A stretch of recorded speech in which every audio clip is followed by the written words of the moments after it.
Lieutenant Elena Rodriguez yawned as her scout ship drifted through the empty void.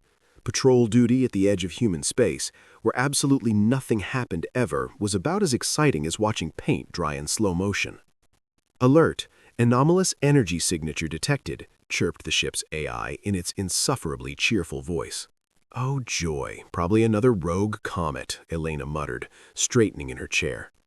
"Where's it coming from, Navi?"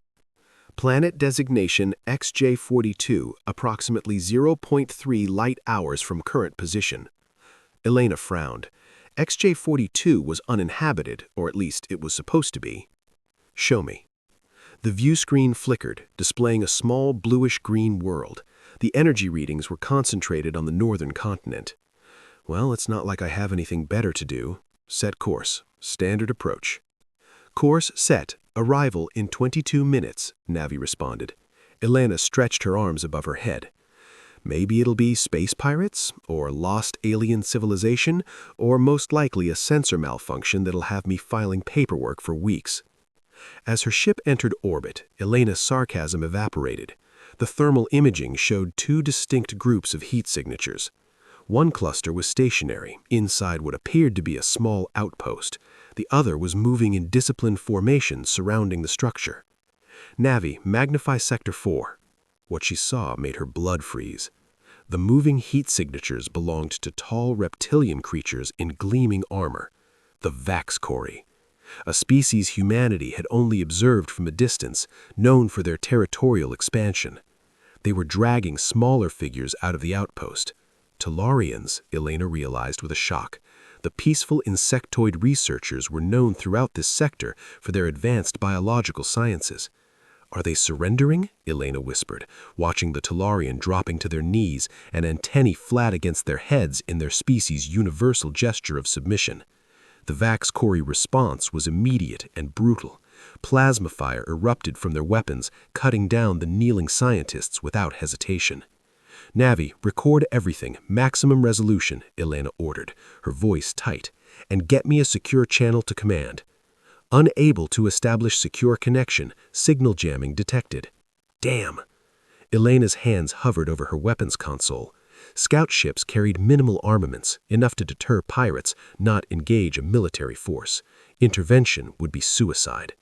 But as another group of Talarians was herded outside, including several juvenile forms, Elena's conscience screamed louder than her training. "Navi, tactical assessment. If we perform a low-altitude strafing run, what's our survival probability?"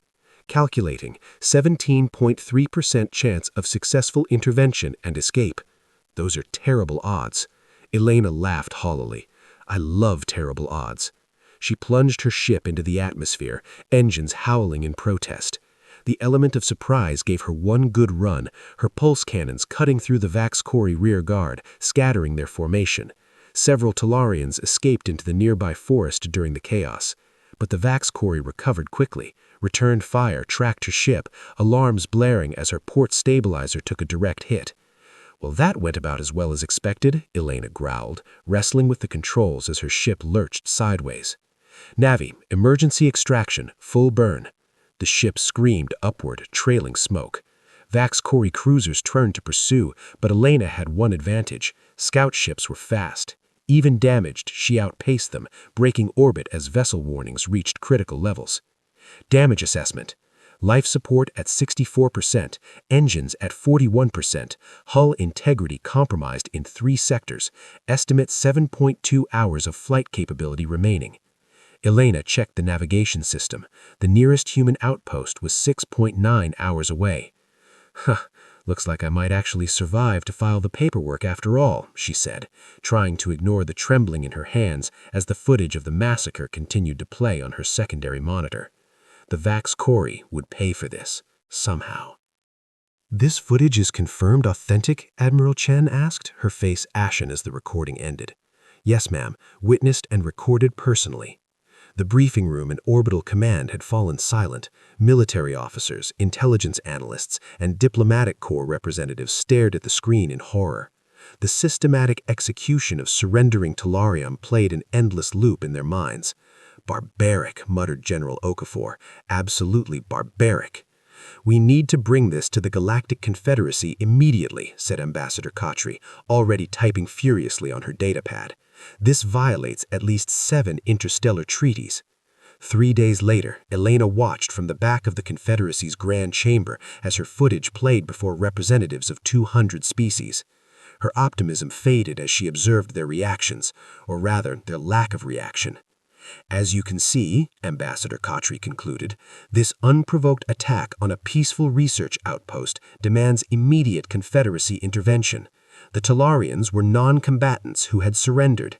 The Confederacy arbiter, a towering avian being, merely clicked his beak in what Elena had learned was their equivalent of a shrug.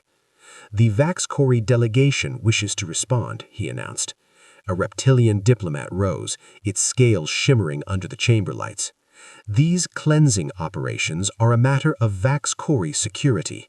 The Talarians were conducting research that could threaten our biological sovereignty. We acted within our rights." "Rights," Ambassador Khatri exploded. "You call executing children a right?"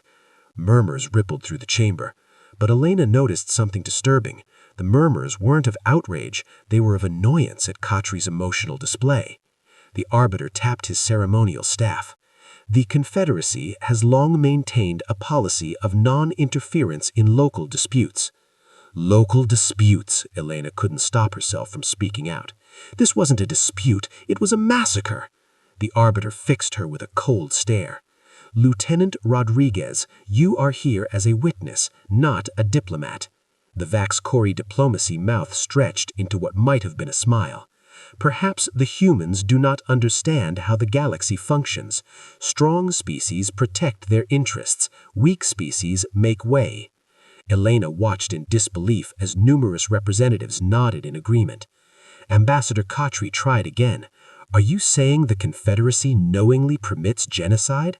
"Such dramatic terminology," sighed the arbiter. "The Confederacy permits species to manage their affairs and security concerns. The Vax-Cori have been expanding their territory for centuries without Confederacy censure." "And how many species have made way during this expansion?" Khatri demanded. The chamber grew uncomfortably quiet. "Your species is too young to understand galactic politics," the Vax-Cori diplomat said, voice dripping with condescension. "In time, you will learn your place in the natural order." Elena felt ice form in her veins. The revelation wasn't just that the Vax-Cori committed atrocities, it was that the galactic community tacitly approved. As they left the chamber, Elena caught Ambassador Khatri's arm. "They're not going to do anything, are they?" Khatri's face was grim. "No, but we are." The United Earth's emergency session hummed with tension. Representatives from every human colony packed the circular chamber, faces grim as they reviewed the evidence and the Confederacy's response. "Military intervention is our only option," General Okafor stated, standing at the central podium. "We cannot allow these atrocities to continue unchallenged."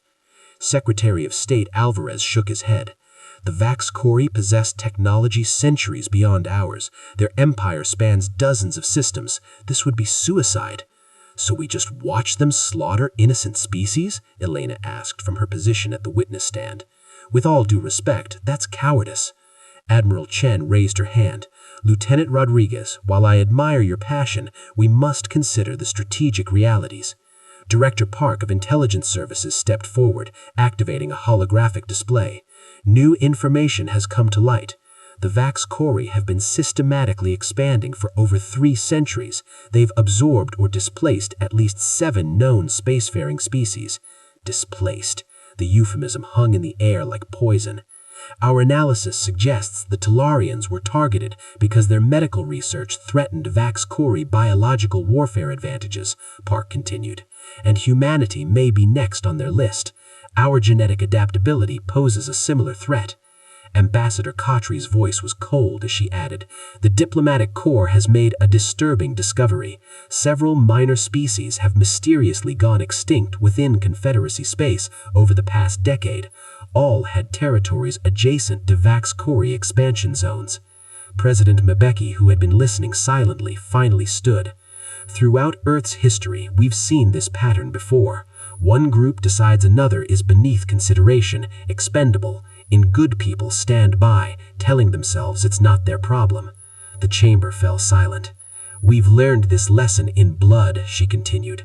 From the Holocaust to the climate refugee crisis to the Mars colony purge. Each time we said never again, and each time we failed until it was almost too late. She looked around the room, meeting each gaze. I will not add another genocide to humanity's shameful inactions, not while I hold this office. The Secretary of Defense appeared troubled. Madam President, the military cost. What is the cost of our conscience, Secretary? Mbeki interrupted. What price do we put on our humanity? One by one, the colony representatives stood. Never again, said the Mars delegate. Never again, echoed Europa. The phrase rippled around the chamber, gathering strength. President Mbeki nodded. The decision is unanimous. Humanity